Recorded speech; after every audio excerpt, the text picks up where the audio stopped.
Mayo #4. I am pleased to report that we have quadrupled our budget of $0, so I now have a chair that does not creak, and maybe there will be other production luxuries that we can unveil in the future as well.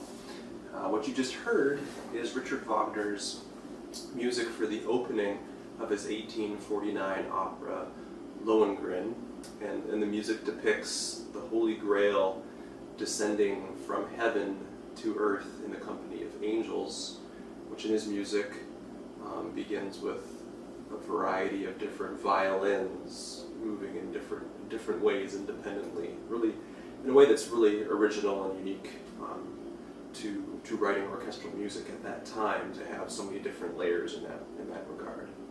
But before we talk more about this composition, we gotta talk about this Wagner guy. Yeah, what a guy.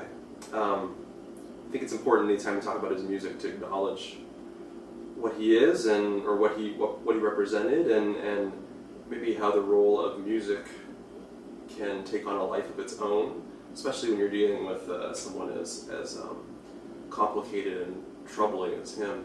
And first I want to talk about what does it mean to be an artist. And that's certainly something that I have my own opinions on based on my own experiences and things that I think are important in the arts. And so in my opinion, to be a truly successful artist, or musician in the arts, I suppose, I think it means that you really have to put your art form at the center of your priorities for a period of time, be it, when you're working as a student or pre-professionally or as a professional, that you really take time to focus on that and prioritize that, and maybe in doing so, that will lead you somewhere that is unique to yourself as a person and what you might be able to offer the art form. And this is certainly something that Wagner did. And I guess in that regard, maybe I'm defending him a little bit and saying that, sure, he's an example of somebody who was an artist at all costs. When he was in exile, he was thinking about what he would be as an artist and developing all sorts of new ideas as to what opera could be. And so people will ask, was Wagner an anti-Semite? Probably. I mean, the thing is, he certainly can't hide from having published this essay, Judaism in Music, in 1850, the year after he finishes Lohengrin. Now, certainly you could argue, well, some people say, why not he has all these Jewish friends? Well, what does that mean? Well, he can't hide from the fact that he published this. There was no pressure on him to publish these thoughts. Perhaps they represented some sentiment in Germany at the time, but this was well before the Third Reich, well before the Nazis. So this is something that he just felt that he had to do, or for some reason would be beneficial to him to do. So yeah, certainly we can use the word anti-Semite or anti-Semitic to describe Wagner, but what I want to say is that I think it's more than just that. I think that he's somebody who, if we're looking at with modern psychology, in my opinion, I think you can use the word psychopath to describe him, because in so many instances he's displaying antisocial behaviors. If there's a certain situation and you think to yourself, what would be an appropriate way to behave in this situation, he's usually doing the exact opposite of what that would be. And I partly say this because in some regards, nowadays we look at anti-Semitic behavior and associate that with a certain political direction, right? Over here. But he also was politically active in some ways that would put him way over here. And maybe if you're that extreme, there's going to end up being some things in common. But there's a lot of ways in which what he did was kind of psychotic and just defied categorization because it was just always ridiculous and causing trouble. He's finishing this opera, sort of the last opera of what some people will call his Romantic opera period. It's 1849, he lives in Dresden, and so at this point in time, there's some political stuff going on across Germany.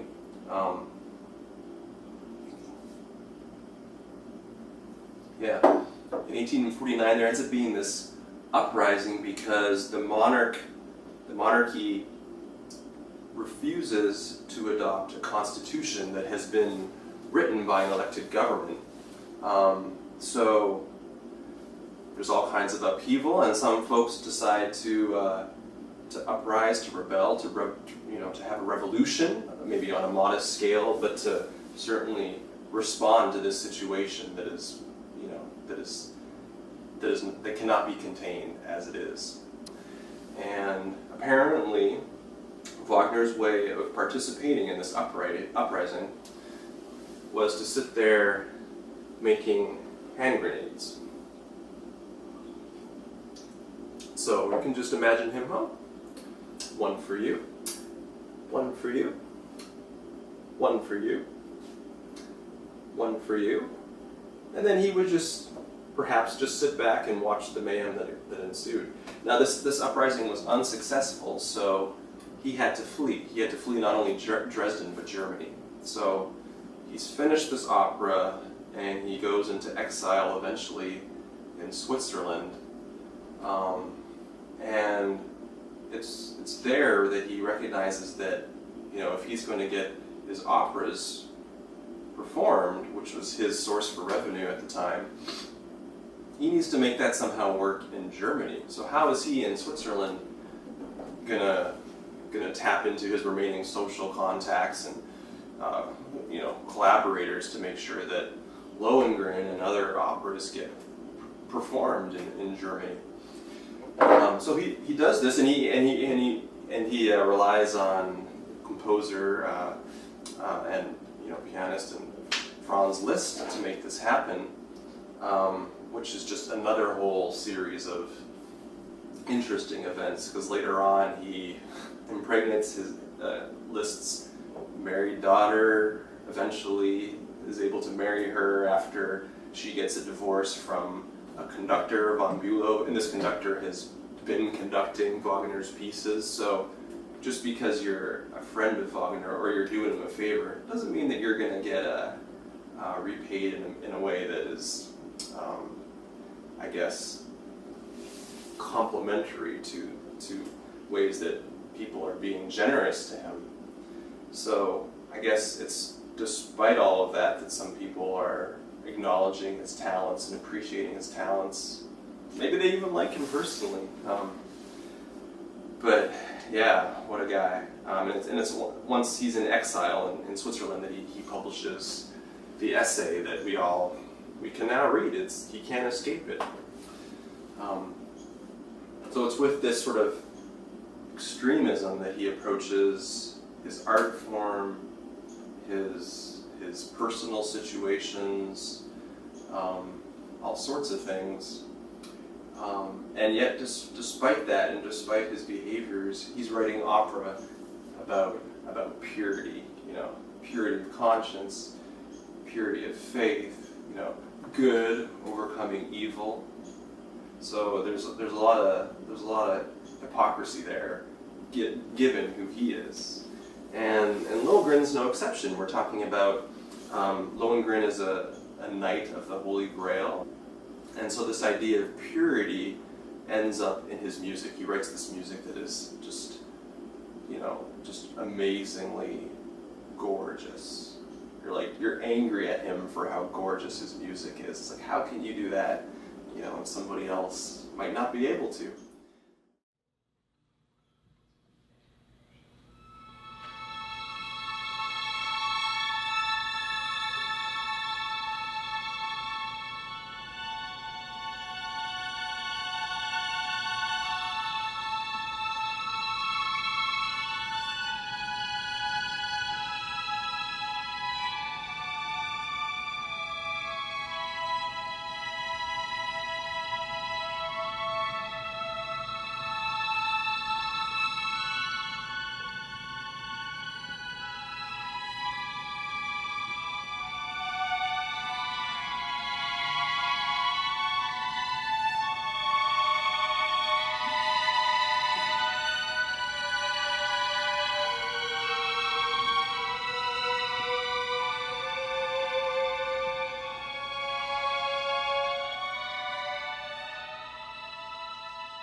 makes this particular music some of my favorite and particularly unique or a great moment in orchestral history, or a Jamayo, if you will, despite the fact that it's only being written 2 decades after Beethoven, he's doing things that really haven't been explored so much before by composers. Number one, this idea of a sound that is truly pure in a certain way, which we'll look at in a sec, and also to me this sense of timelessness. There's this great flexibility in the music where the music, like the Grail, seems to just float. In terms of purity, at the very beginning he's finding sort of the most naturally occurring sound that one can produce on these different violins that he's paired together. If you're thinking about acoustics and how sound just occurs in nature, you can isolate these different ratios of a vibrating object, in this case a string on the violin. And what Wagner is doing is he's using these most naturally occurring harmonic sounds of the violins, and so he's creating the most sort of naturally occurring combination of pitches that he can with these instruments, and using the harmonics themselves.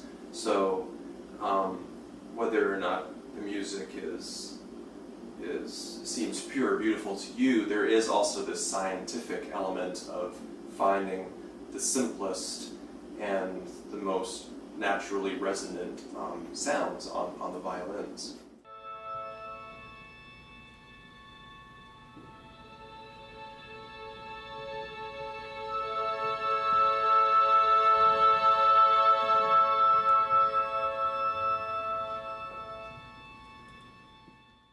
And then to create this sort of sense of timelessness, well, in the one sense, he's not necessarily emphasizing a particular beat of any measure. So, although the music is measured and written out that way, we don't necessarily always perceive pulse, and he's not necessarily requiring a steady pulse. Certainly, I as a conductor have enjoyed the push and pull that you can emphasize with this piece.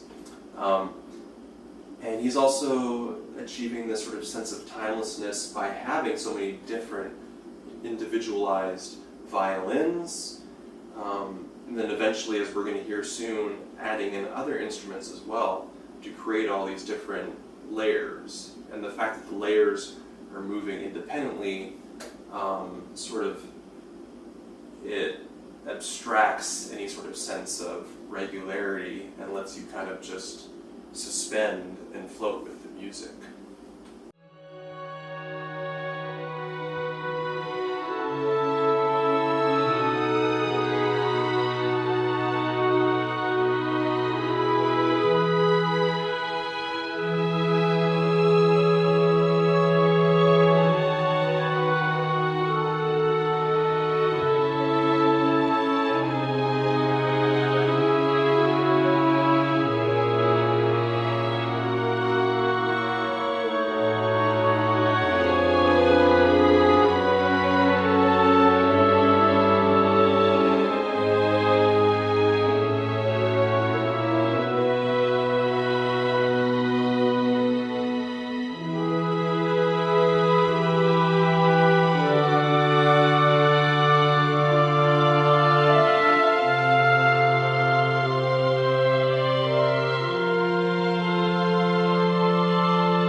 So in some regards, the piece might seem actually kind of simple. Starts quiet, gets loud, then returns to silence again. Pretty simple. And, the harmonic context, the chords, not all that crazy, not all that different. But he does some of these things in ways that are not common, as I mentioned, with sort of the idea of a simplicity of his acoustic with the opening chords. And something else that he does is he has this sort of contrary motion that's very patient and very gradual. in an interesting way, in that the pitch at the beginning of the music starts basically with the highest possible sound on the highest instrument, and as it proceeds, it's getting lower and lower, right? As you'll hear, it's getting lower and lower, and yet the dynamic of the music, the decibels, the volume, is doing the opposite. So while you're starting off this high, he starts off as quiet as possible, and then that moves in the opposite direction. You know, over a few minutes, just sort of building up patiently and patiently, sort of creating this tension of time and of expectation in the listener. And that affords him to create quite the climax, where these points reach their maximum, and he throws in a cymbal crash as well.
And especially one of my favorite of Wagner's, partly for the musical reasons I've outlined already.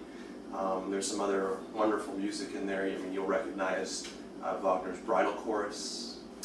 Here comes the bride, right?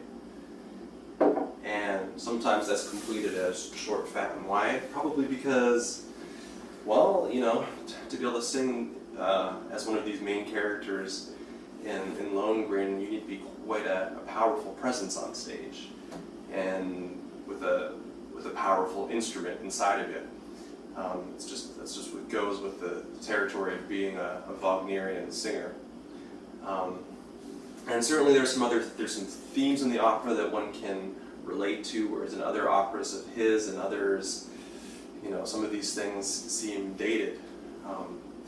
But in this opera where he loses me is where we get into trouble at the end of the story, when the woman who Lohengrin has come to save, who's innocent, Elsa, she makes the mistake of asking her new husband a question, which I guess she wasn't supposed to do. But you know what? I think she should know who this guy is. So, you know, there's certainly some eye rolling that goes into this opera, as with most operas. It's complicated, just like Wagner himself. You know, what's separate? Was the story separate? Do we give it some benefit of the doubt? How about the music? How about him? I don't think he deserves any. And certainly it's understandable why after his death, his music was banned from being performed in Israel for 100 years. And certainly that's a stance that people can take with him.